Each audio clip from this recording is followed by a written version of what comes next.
Hola niñas, espero que estén bien en sus casas, que se estén cuidando y que ustedes y sus familias estén bien de salud, ¿sí? Les voy a presentar hoy la actividad de esta semana para que empecemos de nuevo a retomar las clases con toda la motivación, ¿sí? Así que vamos allá. Entonces, vamos a ver en esta unidad el conjunto de los números reales, ¿sí? Ya en la unidad 0 hemos reforzado otros conjuntos numéricos como los enteros y los racionales, ¿sí? Entonces ahora vamos a ver los números reales. Y el objetivo es reconocer números cuyo desarrollo decimal es infinito y no periódico, y que no pueden escribirse como un cociente entre números enteros, no se puede escribir como una fracción, ¿ya? Vamos a partir con este desafío. Ustedes lo que tienen que hacer para esta semana es una espiral de Teodoro. Eh, para ello necesitan una regla, una escuadra, un papel y lápiz, ¿sí? Lo pueden hacer en el cuaderno también.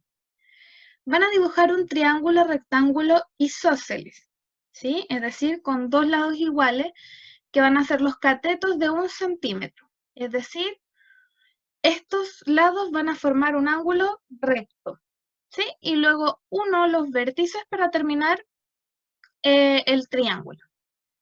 Ahora, sobre la hipotenusa de ese triángulo, ¿sí? Vamos a dibujar otro triángulo rectángulo agregando un cateto de 1 centímetro, ya que va a ser paralelo, perpendicular a la hipotenusa, perdón, y de nuevo uno los vértices y ya tendría dos triángulos rectángulos, ¿sí? Ahora sobre la hipotenusa del nuevo triángulo vuelvo a repetir el paso, agrego otro cateto de 1 centímetro, ¿cierto? Que forme 90 grados con la hipotenusa y así sucesivamente, ¿ya?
les debería quedar algo como esto, ¿sí?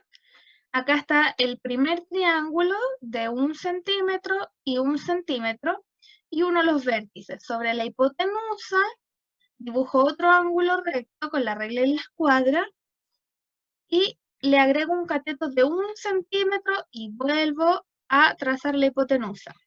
Nuevamente con esta hipotenusa hago otro triángulo de 1 centímetro este cateto, siempre de 1 centímetro, y así sucesivamente. Yo aquí enumeré los triangulitos para la actividad que van a hacer con este esqueleto. ¿Sí? Entonces, van a medir primero con la regla todas las hipotenusas.